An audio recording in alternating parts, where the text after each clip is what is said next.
baris ketiga dari bawah. Halaman 28 baris ketiga dari bawah. Wa alaika bisyafa'ati likulli man sa'alaka, dan seterusnya. Ya, halaman 28 baris ketiga dari bawah. Ketemu ya ibu-ibu ya.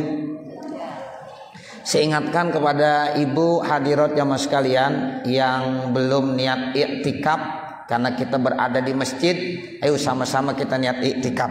Bismillahirrahmanirrahim.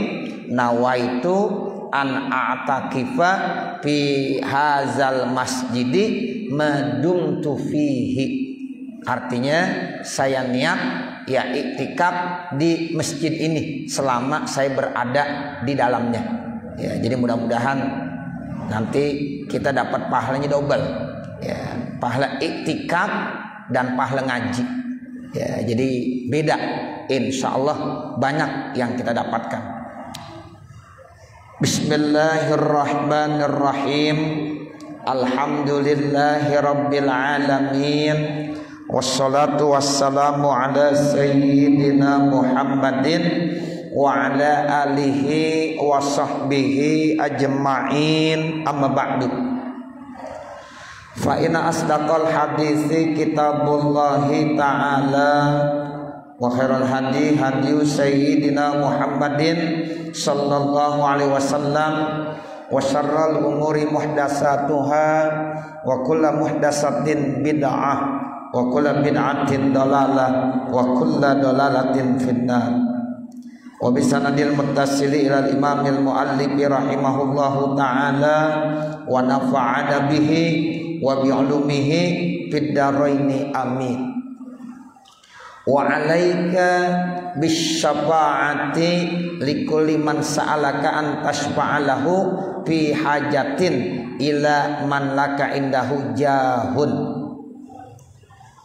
Artinya, dan lazimkan atas kamu untuk memberikan pertolongan kepada setiap orang yang meminta kepada kamu pertolongan di dalam kebutuhan-kebutuhan, ya kepada orang yang memang ya kamu itu memiliki jabatan, pangkat. Jadi artinya begini ibu, Al-Habib Abdullah Al-Haddad berwasiat kepada kita, ya ini kita diperintahkan untuk senantiasa selalu mau menolong, mau membantu kepada orang yang minta bantuan. Ya, jadi kalau ada orang minta bantuan, ya minta tolong, kebetulan kita mampu nih, kita bisa, nah itu hendaklah kita membantu, kita menolong. Sebab ini pahalanya sangat besar. Apalagi kebetulan kita punya jabatan yang memang kita bisa tuh ya membantu dengan jabatan yang kita miliki. Contoh kita misalnya jadi ketua RT. Nah, kebetulan ya ada ya penduduk kita, warga kita yang minta bantuan. Nah, kebetulan dengan jabatan yang kita sandang itu bisa bantu selagi kita jadi ketua RT. Nah, begitu. Kapan lagi nanti warga minta bantuan? Nah, seperti itu. Jangan sampai ya itu persoalan yang memangnya harus diselesaikan satu hari jadi 1 minggu, kan kasihan. Ya, yang memang selesainya mestinya 1 jam, ya jangan sampai 5 jam. Ya, jadi itu artinya kita bantu mereka, kita mudahkan mereka. Sama ya tingkat yang lebih tinggi lagi, misalnya RW, lurah, camat, terus sampai ke atas. Ya kalau ada orang-orang yang bisa ya memang minta bantuan, namun bantuan itu enggak menyalahi prosedur gitu maksudnya. Ya, jadi bantuan yang tidak menyalahi prosedurnya kita bisa bantu, prosesnya itu gampang, jangan disusah-susahin gitu. Ini kan kita sekarang orang kita seringnya begitu demennya, yang 1 hari jadiin 2 hari, yang 2 hari jadiin 5 hari, yang gampang jadi susah. Jangan, nggak boleh. Ya, selama memang tidak menyalahi prosedur yang ada, silahkan kita bantu mereka. Apalagi kita punya pangkat jabatan. Nah itu namanya al-jah. Jah itu artinya pangkat. Jadi ketika ada orang minta tolong kepada kamu, maka kamu bisa menolongnya, silahkan tolong dan bantu. Apalagi kamu saat itu punya jabatan. Sebab di dalam salah satu hadis Rasulullah bersabda tuh ibu, wallahu fi aunil abdi makanal abdu fi auni akhihi. Begitu. Jadi artinya wallahu fi aunil abdi, Allah itu akan selalu membantu hambanya. Makanal abdu fi auni akhihi, selama hamba itu mau membantu saudaranya. Tuh, jadi orang kalau suka membantu orang lain, nanti Allah selalu bantu. Pasti itu. Tapi kalau kita nggak mau membantu orang, nah Allah pun nggak mau membantu. Itu kita yakin. Ini hadis ibu. Ya, wallahu fi aunil abdi makanal abdu fi auni akhi. Jadi Allah itu selalu akan membantu hamba-hambanya. Tapi dengan syarat selama hamba-hamba Allah tadi mau membantu saudara-saudaranya.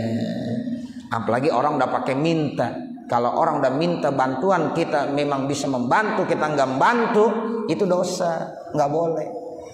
Ya, kalau kita lihat orang, ya perlu kita bantu nih, dia belum minta, kita udah bantu lagi, itu lebih bagus.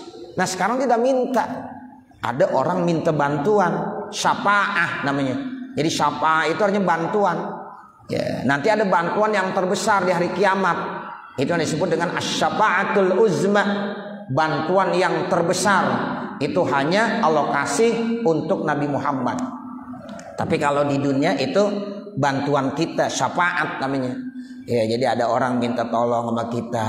Nah, itu kita bisa membantunya. Tolong bantu. Apalagi kebetulan kita punya pangkat jabatan yang memang tidak menyalahi aturan jabatan yang kita miliki. Nah itu silahkan bantu. Karena tadi insya Allah orang yang senantiasa membantu, nanti ya, Allah akan berjanji, Allah akan membantu orang tersebut. Fa innallaha yas'alul 'abda an jahihi, maka sesungguhnya Allah itu akan meminta kepada hambanya tentang kepangkatan yang dimilikinya. Kama yas'aluhu an malihi, sebagaimana Allah nanti akan meminta ya terkait tentang harta yang dimilikinya. Ada orang punya pangkat jabatan, itu nanti akan dimintai pertanggungjawaban di hadapan Allah Subhanahu wa taala. Apakah dia bisa ya menggunakannya dengan sebaik-baiknya atau tidak? Sama seperti orang itu punya harta. Itu harta dari mana? Ya, dia dapat harta, nah itu ditanya dari mana kamu memperoleh harta tersebut. Nah kalau dari jalan yang benar, setelah itu hartanya digunakan buat apa saja, itu masih ditanya juga ibu-ibu. Ya, jadi berat itu. Ya, jadi orang kaya itu tanggung jawabnya berat juga. Ya, pertama harta yang dimiliki akan dimintai pertanggungjawaban sama Allah. Itu kamu nggak dari mana memperolehnya? Dari jalan yang halal apa dari jalan yang haram? Kalau dari jalan yang haram, wah udah nggak bener. Kalau dari jalan yang halal masih ditanya lagi. Kemudian setelah itu digunakan buat apa aja. Ya, nah itu sama pangkat dan jabatan pun, ya itu nanti akan dimintai pertanggungjawaban di hadapan Allah Subhanahu wa taala. Makanya kita udah hafal tuh hadis, kullukum ra'in wa kullukum mas'ulun an ra'iyati. Kan begitu ibu ya? Ya ibu udah hafal tuh hadisnya tuh. Kullukum ra'in, setiap kamu itu menjadi pemimpin. Wa kullukum mas'ulun an ra'iyatihi, dan setiap kamu nanti akan dimintai pertanggungjawabannya terhadap kepemimpinannya. Ya, jabatan itu amanah. Ya, berarti dia harus benar-benar bisa menggunakan jabatan itu dengan sebaik-baiknya, karena nanti akan dimintai pertanggungjawabannya di hadapan Allah Subhanahu wa taala. Jadi kalau kita punya jabatan tapi menyusahkan rakyat, nah itu berat tanggung jawabnya. Tapi kalau kita punya jabatan digunakan untuk membantu rakyat, itu ganjaran pahalanya besar. Tapi selama tidak menyalahi prosedur daripada jabatan yang kita miliki. Sama dah, punya harta juga begitu. Makanya ya nanti semua yang kita miliki itu akan dimintai pertanggungjawabannya di hadapan Allah Subhanahu wa taala. Ya, jadi kata Allah yauma, ya pada hari itu la yanfa'u malu wala banun, tidak ada lagi manfaatnya harta, pangkat, jabatan. Tuh, pangkat, jabatan, harta yang selama ini kita miliki, ya itu nanti di akhirat sudah tidak ada lagi gunanya. Illa man atallah biqalbin salim, kecuali orang-orang yang datang kepada Allah membawa hati yang bersih. Ya, jadi artinya semua amanah yang Allah pikulkan kepada kita ini harus benar-benar kita manfaatkan dengan sebaik-baiknya. Wa iza tawajjaha ala abdi syai'in minal hududis syar'iyyati, dan apabila itu arahnya kepada seseorang dari sesuatu, misalnya batas-batas hukum-hukum syar'i, kahadis zina seperti hukuman berzina, wasariqati hukuman ya mencuri, fahzar maka hati-hati, antas palahu jangan sampai kamu membantu, fa inna syafa'ata fil hududi, karena membantu di dalam masalah had hukum ghairu jaizatin, enggak boleh. Dulu di zaman Rasulullah ada seorang dari keturunan bangsawan, anaknya mencuri, namanya kebetulan Fatimah juga, gitu. Nah, dia datang ceritanya dah kepada Rasulullah. Ya Rasul, bagaimana nih supaya anak saya jangan sampai dipotong tangannya, begitu. Jangan sampai dipotong tangannya karena orang tuanya orang yang punya jabatan tinggi. Ya, dia punya kedudukan yang tinggi, jabatan tinggi. Seperti itu. Sehingga kalau anaknya dipotong tangannya malu. Makanya minta keringanan sama Rasulullah. Itu minta bantuannya begitu, minta keringanan. Bagaimana ya Rasulullah supaya anak ini ya jangan dipotong tangannya dah. Apa jawaban Rasulullah? Saat itu Rasulullah marah. Ya, Rasulullah marah banget itu. Kata Rasulullah, seandainya Fatimah binti Muhammad, Fatimah anak Nabi Muhammad mencuri, saya akan potong tangannya. Tuh begitu. Jadi jabatan nggak boleh. Mentang-mentang anak pejabat mencuri, didiemin aja. Ya, mentang-mentang anak pejabat ya melakukan kesalahan, ya itu didiamkan saja. Tapi kalau orang miskin, orang yang kagak punya jabatan, mencuri ayam aja satu, ditangkap.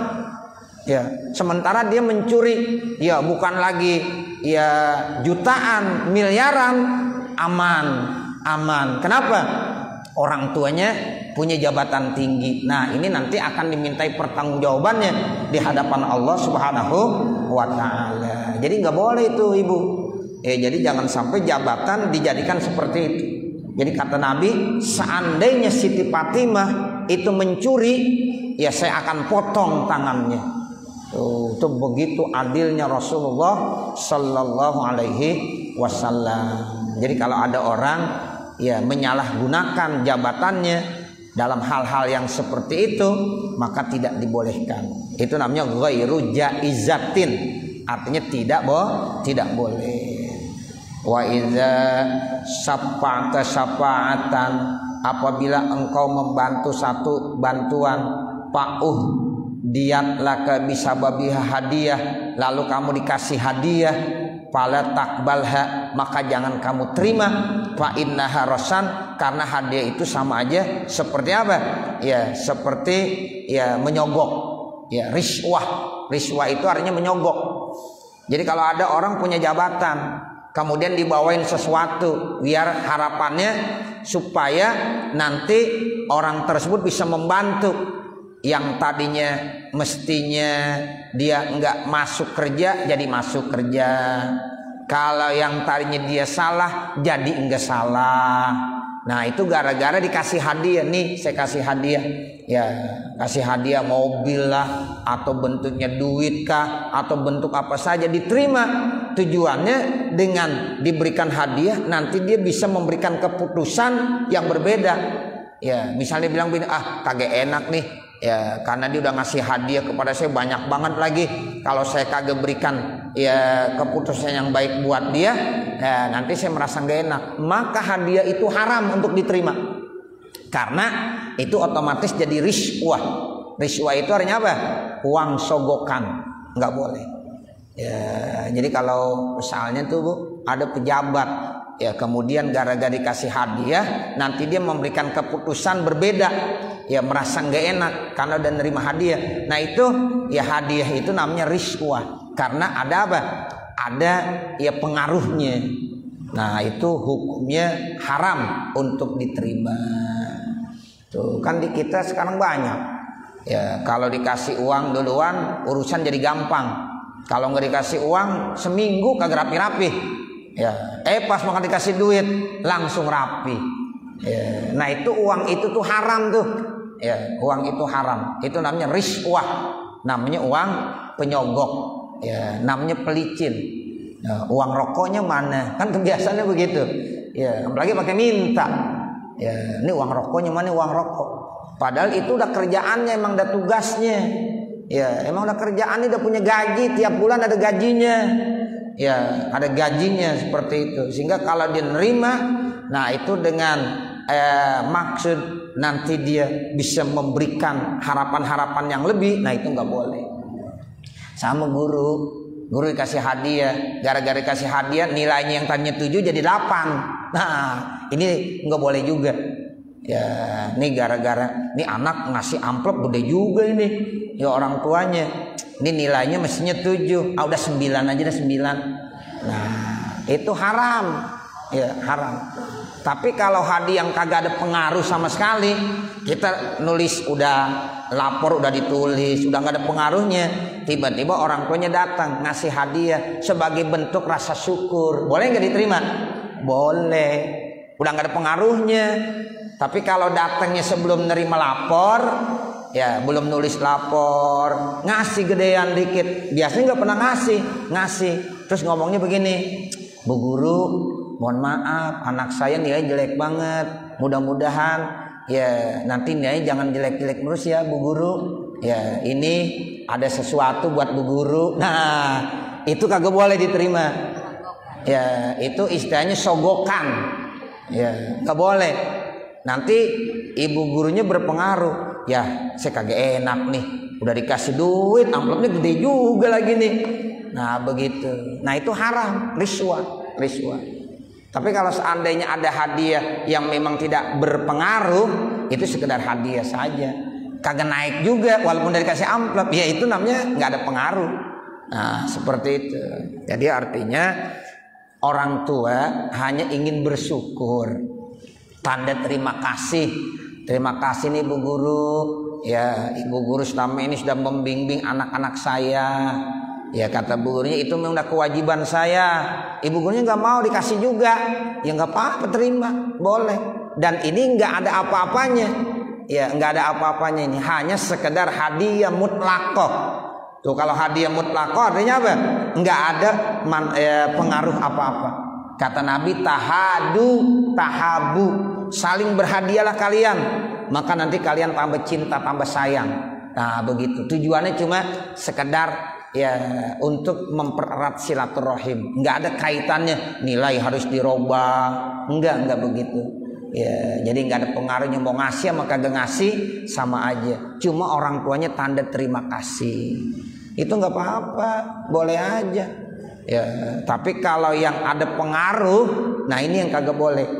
Ya, misalnya hakim, ya seorang hakim mau memberikan keputusan, malamnya ditelepon, Pak Hakim, kamu mau minta apa? Mobil, duit, apa-apa tinggal sebut aja. Tapi ya tolong, ya besok menangkan saya di pengadilan. Nah, dibilang kata hakim, iya oke, mobil baru, saya minta mobil baru yang terbaru, yang termahal. Oke siap, kirimin mobil. Haram gak tuh? Haram. Itu riswah namanya, sogokan. Nah itu nanti ar-rashi wal murtasi, ya sama-sama di api neraka. Ar-rashi artinya yang menyogok, wal murtasi yang menerima sogokan. Nah itu dua-duanya sama di mana? Di api neraka. itu nauzubillah min zalik. Tapi kalau hadiah-hadiah yang kagak ada pengaruhnya, ya itu nggak ada masalah. Ya, tapi ini yang ada maksud tujuannya. Sama begini Bu, Ibu biasanya ada orang datang kagak pernah bawain apa-apa, ya tiba-tiba ya datang ke rumah bawa anggur 5 kilo. Bawa apa? Bawa anggur 5 kilo. Ngobrol-ngobrol lama, intinya mau minjem. Mau minjem apa? Minjem uang. Kemudian ibu bilang begini, ya dalam hati, ya kalau gue kagak kasih pinjam, kagak enak udah bawain anggur 5 kilo. Nah begitu. Itu haram ibu nerima anggur. Gara-gara nanti ibu ngasih pinjaman, gara-gara apa?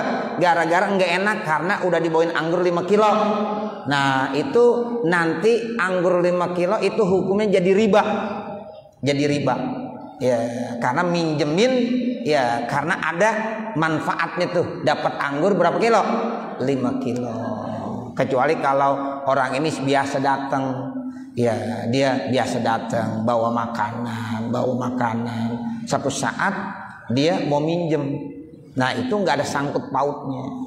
Ya, sebab nanti riba itu nggak mesti kita minjem 1 juta, kemudian dipulangnya 1.500.000, 1.200.000. Riba nggak mesti begitu. Boleh juga riba begini Bu.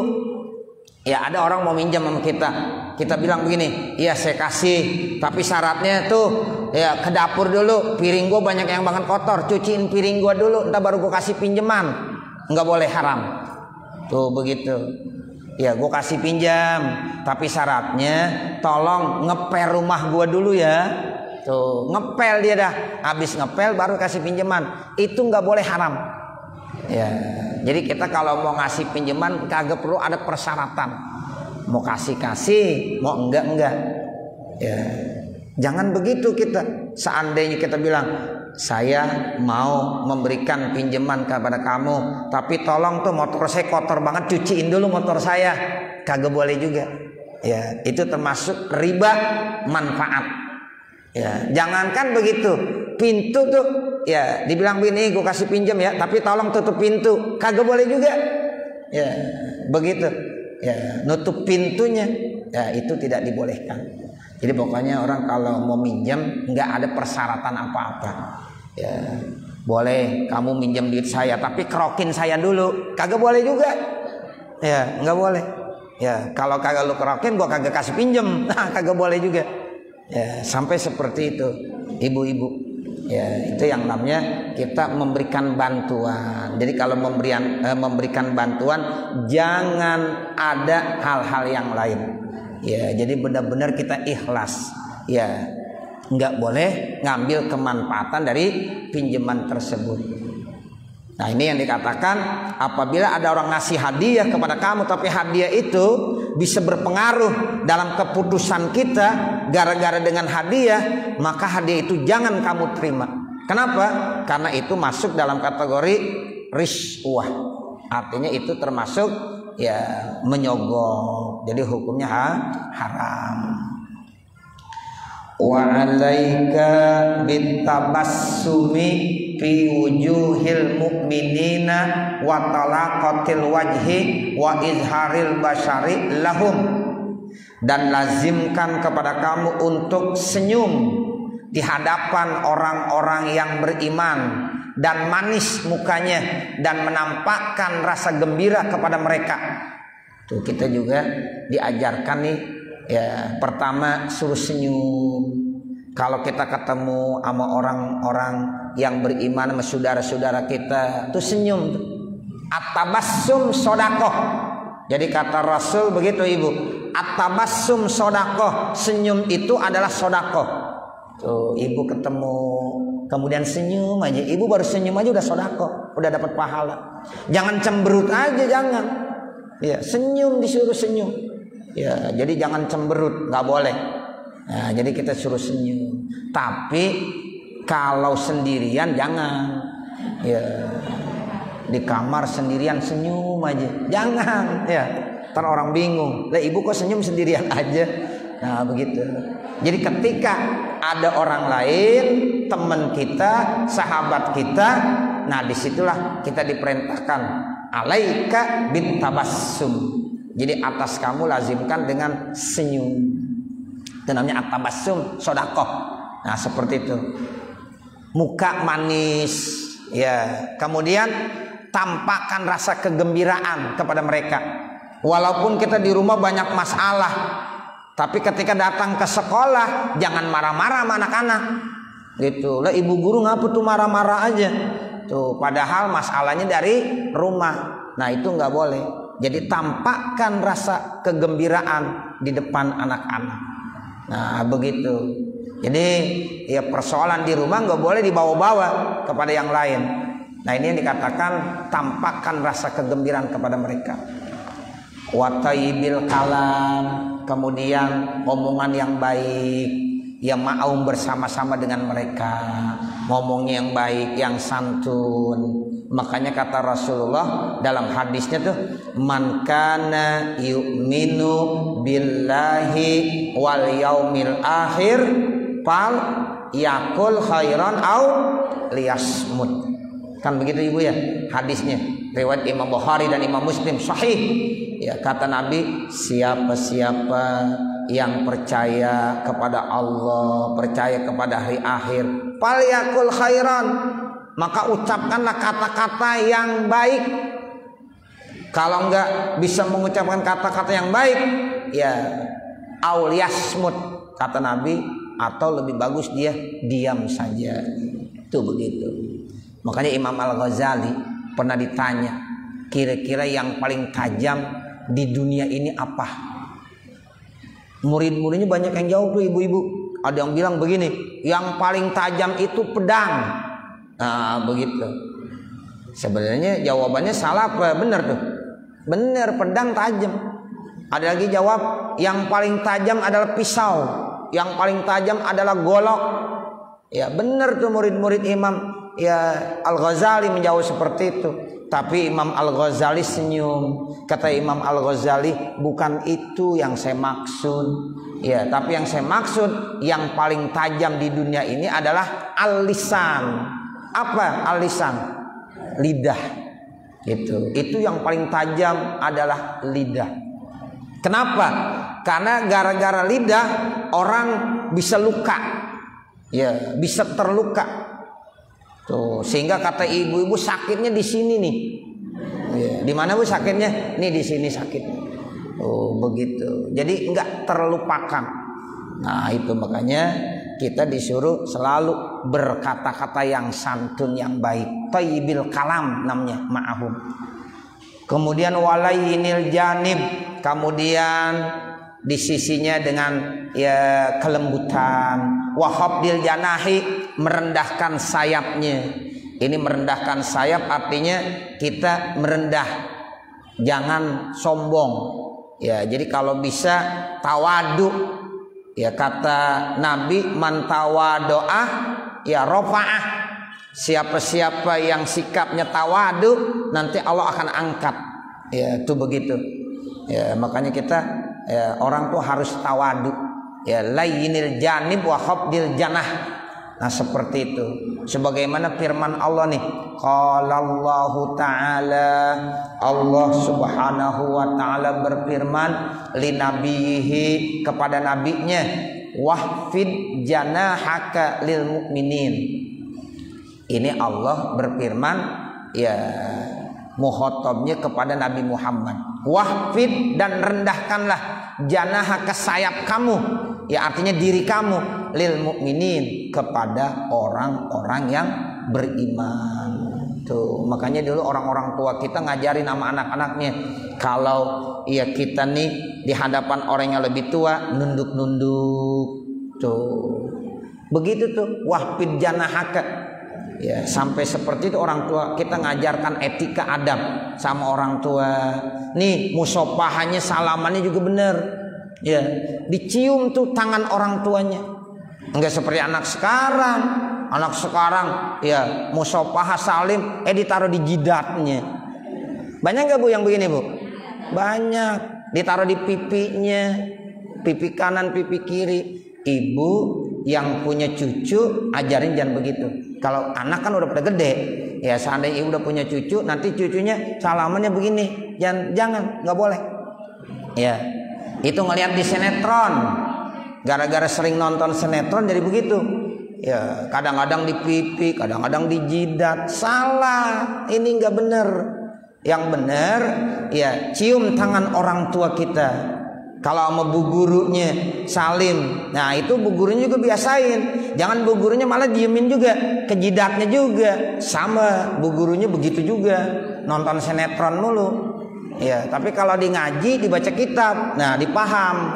Nah, bukan begitu musafahah. Musafahah yang benar, nih cium tangan ibu. Nah, begitu. Ya, ini sekarang banyak di masyarakat pada begitu. Ya, kita ya mau musafahah, ditaruh di jidatnya. Ya, kita kasih tahu. Nah, ini cara yang benar seperti itu. Dicium tangannya. Cium. Dan yang dicium tangan orang tuanya, tangan gurunya. Jangan tangan dia sendiri yang dicium. Ya, ini kadang-kadang tangannya sendiri yang dicium. Tuh, cara ya musafahah saja. Kalau kagak ngaji, kagak bisa. Nggak tahu. Ya, makanya perlu ngaji. Nah, ibu-ibu yang udah tahu ajarkan ke cucunya. Jadi musafahah yang benar tuh bagaimana itu ajarkan. Jadi besok dia nggak salah lagi. Nah, yang benar begini nak. Ya, tolong jangan diulang lagi yang tadi salah. Ya, ini sekarang banyak rata-rata begitu. Ya, udah sama udah. Yang tukang ngaji, yang kagak ngaji sama udah modelnya begitu.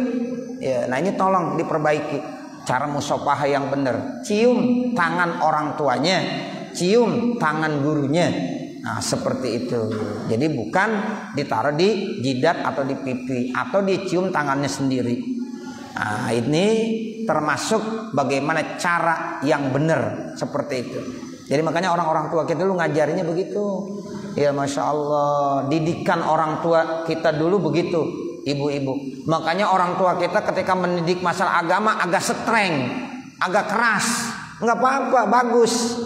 Ya seperti itu, karena memang Nabi ngajarin kalau masalah agama, anak cucu usia 7 tahun ajarin sholat, ajarin puasa Ramadan. Kalau udah usia 10 tahun belum juga ya sholat, belum juga puasa Ramadan, kata Nabi fadribuh, boleh pukul, tapi pukul yang mendidik. Nah, mungkin kalau pukul mendidik bukan pukul yang menyakitkan. Jadi boleh streng, boleh keras dalam masalah pengajaran agama. Nah, jadi jangan sampai salah seperti itu. Jadi orang-orang tua kita dulu masalah pendidikan agama itu benar-benar streng, Ibu. Ya, dulu kan kita kalau kagak sholat subuh belum bangun, ya dibangunin kagak, ya bangun-bangun juga diambilin air, ya. Disiram air enggak? Siram air atau minimal dicipretin lah, dicipretin. Tapi itu bagus. Supaya apa? Oh, ternyata kita jadi takut kalau kagak bangun untuk sholat subuh. Nah, anak-anak sekarang kadang-kadang ya mau ya dimarahin, kata mamahnya, kasihan anak kita baru tidur, biarin aja. Jam 8 belum sholat subuh masih tidur, masih kasihan juga. Kasihan, dia masih capek banget kali tuh begitu. Karena terlalu di alam. Ya, akhirnya masalah agama kurang peduli. Padahal masalah agama harus streng, Bu. Kalau masalah agama, beda yang lain dah. Kalau agama itu sholat, puasa, itu anak 10 tahun mesti boleh dipukul 4.000. Anak 10 tahun ya enggak sholat boleh dipukul. Nah, kalau babanya udah 50 tahun kagak sholat diapain? Ya, diseblet ya. Nah, begitu. Jadi kalau anak kita, cucu kita usia 10 tahun aja udah disuruh pukul. Nah, kalau babanya kagak sholat subuh, ya masih tidur aja, bagaimana? Nah, ini penting. Jadi harus streng di dalam masalah agama. Ya, nah ini ajaran dari Rasulullah Sallallahu Alaihi Wasallam. Ya, udah tepat jam 2:30. Saya pikir cukup ya. Nanti baru kita lanjutkan dengan waqala alaihi salatu wassalam la tuhkiranna, ditandain ibu-ibu ya, wa qala alaihi salatu wassalam sampai situ. Mudah-mudahan apa yang kita baca pada kesempatan siang hari ini ada manfaatnya, khususnya untuk pribadi saya dan mudah-mudahan juga untuk para ibu-ibu hadirat jamaah sekalian. Akhirnya manakala di sana sini terdapat kesalahan dan kekurangan, saya mohon dibukakan pintu maaf yang sebesar-besarnya. Wa mal kamal illa lillah, tidak ada yang sempurna kecuali hanya Allah Subhanahu wa taala. Wa sallallahu ala sayyidina Muhammadin wa ala alihi wa sahbihi wa sallam, walhamdulillahi rabbil alamin. Al-Fatihah. A'udzu billahi minasyaitonir rajim. Bismillahirrahmanirrahim. Alhamdulillahi rabbil alamin, arrahmanir rahim, maliki yaumiddin. Iyyaka na'budu wa iyyaka nasta'in. Ihdinas siratal mustaqim, siratal ladzina an'amta 'alaihim ghairil maghdubi 'alaihim waladdallin. Rabbighfirli wa liwalidayya amin. Bismillahirrahmanirrahim. Alhamdulillahi rabbil alamin, hamdan yuwaffi ni'amahu wa yukafi mazidah. Ya Rabbana lakal hamdu wa lakas syukru kama yanbaghi li jalali wajhikal karim wa li'azimi sultanik. Subhanaka la nuhsi sana'an 'alaika kama asnaita 'ala nafsika, lakal hamdu hatta tarda. Allahumma shalli 'ala sayyidina Muhammad wa 'ala ali sayyidina Muhammad.